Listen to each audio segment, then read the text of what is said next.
Assalamualaikum warahmatullahi wabarakatuh. Perkenalkan, saya Nabila Jaskia dengan NIM 202102029 dari Prodi Gizi Stikes Mitra Keluarga. Di sini saya ingin melakukan praktikum mengenai jenis-jenis pada umbi-umbian dan hasil olahannya. Di sini ada definisi dari umbi-umbian. Umbi-umbian adalah bahan nabati yang diperoleh dari dalam tanah, misalnya ubi kayu, ubi jalar, kentang, garut, kunyit, gadung, bawang, kencur, jahe, kimpul, talas, gembili, ganyong, bengkoang, dan sebagainya. Pada umumnya, umbi-umbian tersebut merupakan bahan sumber karbohidrat, terutama pada pati.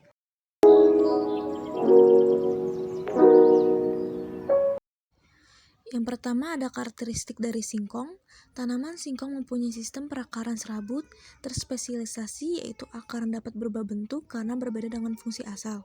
Adapun warna daging umbinya berwarna putih kekuning-kuningan, kulit umbi berwarna coklat, dan dagingnya bergetah. Bentuk umbinya memanjang, bulat, tak beraturan. Untuk aroma singkongnya tidak berbau dan berasa lebih hambar. Tetapi setelah dibeli ragi, lebih beraroma dan berasa manis. Selanjutnya ada perubahan warna. Perubahan warna yang terjadi pada singkong setelah didiamkan selama 5 menit adalah warna yang sebelumnya putih menjadi kekuningan dan keluar getah pada pinggir singkong. Selanjutnya ada karakteristik ubi jalar merah. Ubi merah mengandung vitamin C, vitamin E, beta-karoten, vitamin B, yaitu B6 dan asam folat, serat, karbohidrat, kompleks, dan rendah kalori. Warna daging umbi, bagian daging yang berwarna jingga dan kulit berwarna merah. Untuk bentuk umbi, bulat, panjang, ukuran kecil, cenderung permukaan kulit tidak rata. Ubi jalar merah memiliki kandungan vitamin A retinol paling tinggi di antara ubi jalar yang lain dan tidak hilang dengan proses perebusan.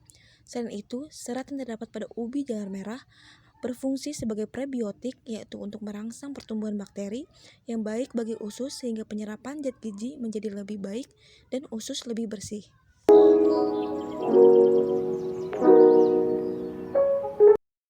Selanjutnya ada perubahan warna pada umbi merah setelah didiamkan selama 5 menit adalah kecoklatan. Penyebab kecoklatan ini adalah oksigen yang masuk dalam umbi tersebut membuat enzim polifenol oksidase atau PPO dalam kulit tanaman akan cepat mengoksidasi atau berinteraksi dengan senyawa fenolik yang secara alami berubah menjadi okionon. Inilah yang mengubahnya menjadi warna coklat. Okionon membentuk senyawa dengan asam amino atau protein lalu berkumpul dan membuat pewarnaan. Selanjutnya ada karakteristik ubi jalar ungu. Ubi jalar ungu mengandung pigmen antosianin yang lebih tinggi daripada ubi jalar jenis lain, terutama kandungan lisin, tembaga, magnesium, kalium, seng rata-rata 20%. Adapun warna daging umbi, daging dan kulit berwarna ungu kehitaman atau ungu pekat. Bentuk ubi bulat agak lonjong atau bulat tidak beraturan. Untuk aromanya sendiri bervariasi, ada yang agak manis, dan agak pahit. Lalu untuk ubi jalar ungu mengandung anthocyanin yang merupakan zat warna pada tanaman. Besar kandungan anthocyanin dalam ubi jalar ungu tergantung intensitas warna ungu pada ubi ungu. Semakin ungu warna ubi ungu, maka kandungan anthocyanin makin tinggi. Anthocyanin merupakan antioksidan alami yang dapat mencegah penyakit kanker jantung, tekanan darah tinggi, katarak, dan dapat menghaluskan kulit.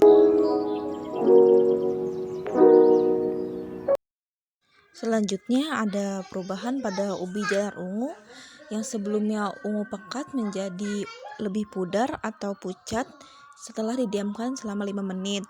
Penyebabnya dikarenakan suhu pada ruang simpan dan perlakuan pasca penyimpanan. Selanjutnya ada karakteristik ubi madu atau cilembu. Ubi cilembu atau biasa dikenal dengan ubi madu merupakan kultivar ubi jalar, yaitu masuk dalam kategori ras lokal. Fakta uniknya, ubi cilembu memiliki rasa manis alami, yaitu seperti cairan madu yang ada di dalamnya.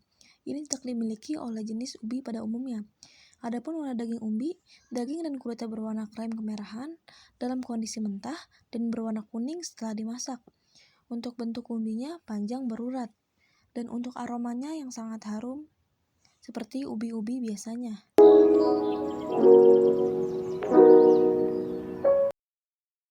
Selanjutnya ada perubahan warna pada ubi cilembu yang didiamkan selama 5 menit, yaitu terjadinya perubahan warna menjadi agak kecoklatan di bagian pinggir bagian daging.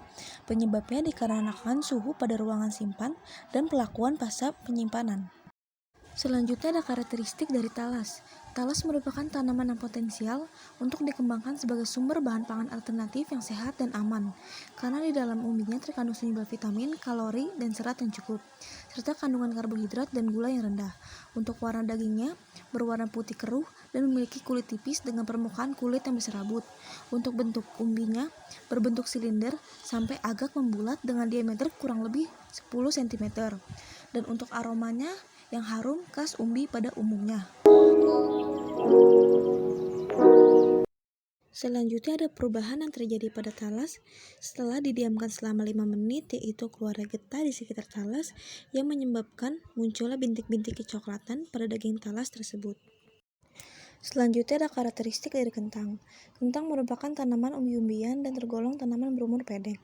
Tumbuhnya bersifat menyemak dan menjalar dan memiliki batang berbentuk segi empat. Batang dan daunnya berwarna hijau, kemerahan, atau berwarna ungu. Untuk warna dagingnya, ada yang putih dan ada yang kekuningan, dan kulit kentang berwarna coklat. Bentuk umbinya, kentang dapat berbentuk bulat dan lonjong. Untuk aromanya, berbau harum seperti umbi-umbi pada umumnya.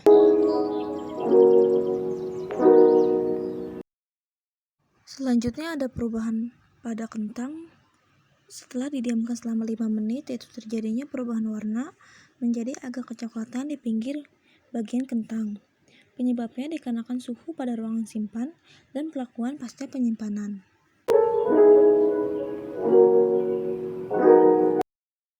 Dengan penilaian rasa, di sini saya memakai metode kukus. Dari kedua ubi ini memiliki rasa yang manis. Yang pertama ada ubi madu atau yang lebih dikenal sebagai ubi cilembu. Di sini sangat manis dan mempunyai aroma mirip dengan madu. Dan yang kedua ada ubi jala merah. Di sini ubi jala merahnya juga manis, sangat cocok untuk kolak dan biji salak. Dan untuk tekstur dari kedua ubi ini memiliki tekstur yang sangat lembut. Selanjutnya di sini ada jenis dari ubi jalar ungu atau ubi Jepang. Di sini rasanya tidak terlalu manis, teksturnya lembut, dan biasanya orang-orang Jepang banyak mengolahnya dengan membuat cake, es krim, dan juga puding. Dan selanjutnya ada talas. Talas di sini rasanya hambar. Talas termasuk umbi yang banyak diolah menjadi aneka makanan ringan seperti keripik. Selain itu, talas juga biasanya diolah untuk membuat kue tradisional. Selanjutnya ada singkong. Singkong di sini untuk rasanya hambar, untuk teksturnya sedikit keras. Sebaiknya agar teksturnya singkong empuk dan maka harus diadakan proses perendaman dengan air sebelum proses memasak dan diberi sedikit garam. Singkong juga cocok dijadikan keripik singkong, tape singkong, dan lain sebagainya. Dan selanjutnya ada rasa dari kentang. Kentang di sini rasanya gurih, untuk teksturnya lembut. Kentang banyak diolah menjadi mashed potato, kentang goreng, dan lain sebagainya. Di sini saya sudah mempunyai tepung sagu yang sudah saya timbang sebelumnya sebanyak 100 gram. Lalu kemudian kita ayak secukupnya saja.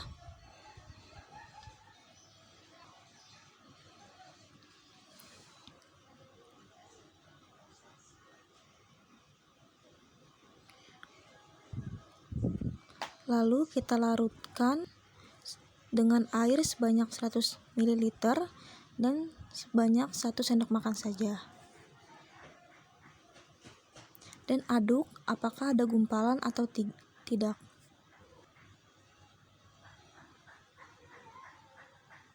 Di sini saya sudah siapkan tepung tapioka sebanyak 100 gram, lalu diayak secukupnya saja.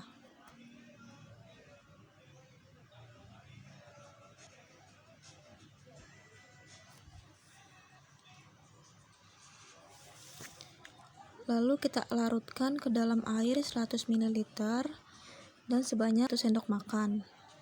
Lalu kita hitung apakah ada gumpalan atau tidak dalam pengadukan.